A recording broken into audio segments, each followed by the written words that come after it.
देखिए उसका फिर हम लोग पढ़ते हैं टाइप्स ऑफ यूनिट सेल्स। ठीक है, टाइप्स ऑफ यूनिट सेल में एक प्रिमिटिव यूनिट सेल होता है, एक नॉन प्रिमिटिव यूनिट सेल जिसको आप सेंटर्ड यूनिट सेल भी कह सकते हो। ठीक है, उसका फिर अब देखिए प्रिमिटिव यूनिट सेल जो होते हैं वो क्या होते हैं।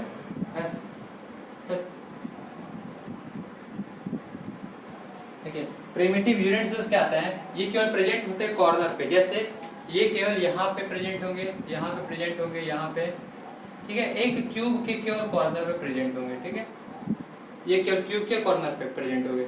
नॉन प्रिमिटिव और बॉडी यूनिट सेल, ये body cell sorry centred unit cell होता है, ये 3 टाइप्स के होते हैं। ठीक है, ये कौन कौन से होते हैं उसके बारे में जानते हैं। एक तो होता है बीसीसी यानी बॉडी सेंटर्ड यूनिट सेल, एक होता है एफसीसी यानी फेस सेंटर्ड यूनिट सेल, और एक होता है ईसीसी यानी इंड सेंटर्ड यूनिट सेल्स। ठीक है, देखिए बीसीसी क्या होता है, अगर आप लोग को अगर इंग्लिश में अगर इसको लिखना होगा तो आप कैसे लिखिएगा। ठीक है, बीसीसी देखिए पहले प्रिमिटिव यूनिट सेल्स का लिखिएगा, ऐसे लिखिएगा, when the constituent particles are present only at the corner of a cubic unit cell is called primitive unit cell, या फिर इसको सिंपल यूनिट्स क्यूबिक भी कहते हैं या फिर सेल कहते हैं। ठीक है, सिंपल क्यूबिक यूनिट, ठीक है, या फिर सिंपल क्यूबिक यूनिट सेल्स कहते हैं। ठीक है, और देखो प्रिमिटिव को या फिर सिंपल यूनिट सेल को बात देखिए। ठीक है, अगर इसको आपको मतलब लैंग्वेज में लिखना होगा तो मैंने बताया। ठीक है, अगर इसको लैंग्वेज में लिखना होगा तो मैं बताया कि लैंग्वेज में अगर लिखना होगा तो आप लिखिएगा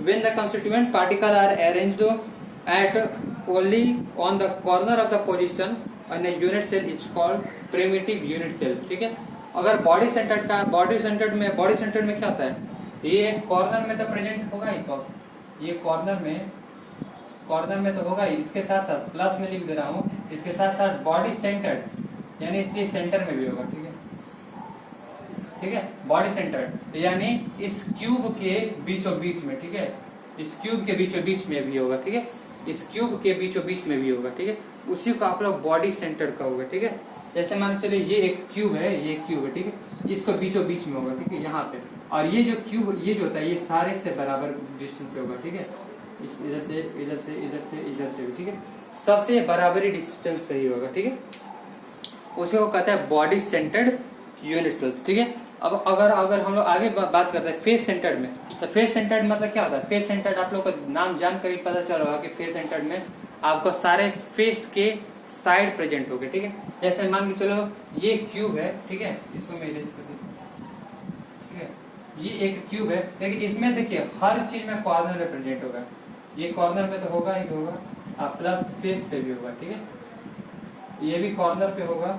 ठीक है, और ये दो अपोजिट इंड साइड होगा। ठीक है, और ये end side opposite to end side,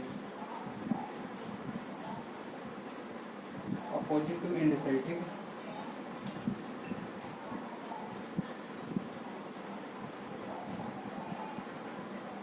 opposite side. ठीक है, देखिए ये कैसे कैसे होगा। देखो बीसीसी का जो स्ट्रक्चर होता है, मैं बीसीसी का स्ट्रक्चर इधर बनाता हूँ। ठीक है, यहाँ पे ए लिख देता हूँ, इसको ए, इसको बी, इसको सी। ठीक है, यहाँ पे ए का स्ट्रक्चर मैं यहाँ पे बना रहा हूँ। देखिए बीसीसी का जो होता है केवल कॉर्नर पे प्रेजेंट होता है। ठीक है, कॉर्नर, अच्छा बॉडी सेंटर्ड है ना, तो कॉर्नर प्लस एक सेंटर में। ठीक है, ये कॉर्नर पे देखिए यहाँ पे एक कॉर्नर है, यहाँ पे मतलब इसके चारों कॉर्नर पे प्रेजेंट होगा और एक सेंटर पे प्रेजेंट होगा। ये आपका बीसीसी का ये आपका डायग्राम हो गया। ठीक है, अब हम लोग आगे बढ़ते हैं एफसीसी का। तो एफसीसी का क्या होता है, आप इसको मिटा देते हैं, इसको हम बी लिख देते हैं। ठीक है, अगर हम लोग एफसीसी की बात करें तो सारे फेस पे होते हैं। अच्छा एक बात बताइए, क्यूब में कितने फेस होते हैं, 6 फेस होते हैं। ठीक है, तो 6 फेसों पे होगा, एक ऊपर, एक नीचे, एक इधर, एक उधर के साइड इधर, और एक आगे की साइड इधर। हो गया ना 6, हो गया 6। ये हो गया आपका फेस सेंटर। और फेस सेंटर में भी क्या लिखा हो, कॉर्नर पे तो होगा ये 8 कॉर्नर पे तो होगा ही, साथ साथ 6 फेस पे भी होगा। ठीक है, आते हैं अब इंड सेंटर पे। इंड सेंटर के लिए एक अलग बना देते हैं। ठीक है, सी।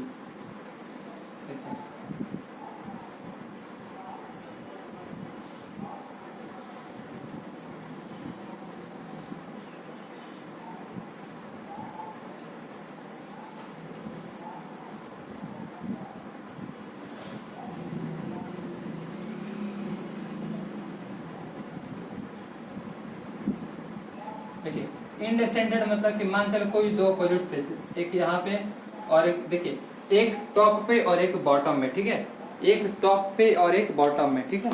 ऐसे मान के चलिए ये एक आपका क्यूब है, तो एक यहाँ पे और एक यहाँ पे और एक यहाँ पे, ठीक है, ऐसे, ठीक है। ये आपका क्या हो गया, ये आपका इनडेसेंटेड हो गया, ठीक है, टू अपोजिट साइड्स, ठीक है। आई होप दैट आप लोग को इतना समझ में आ गया बहुत बढ़िया तरीके से, ठीक है। आगे हम लोग पढ़ेंगे कि यूनिट सेल्स का जो 7 क्रिस्टल्स जो होते हैं उसके बारे में हम लोग पढ़ेंगे, ठीक है ना। आई होप दैट आज के लिए बस इतना ही रहने देते हैं, ठीक है। अब हमें लगता है कि आप लोगों को समझ में आया होगा, तो जय हिंद जय भारत, ठीक है। आप लोग इसको लाइक कर दीजिए, क्योंकि अभी मेरा बहुत छोटा यूट्यूब है, ठीक है। चलिए बाय।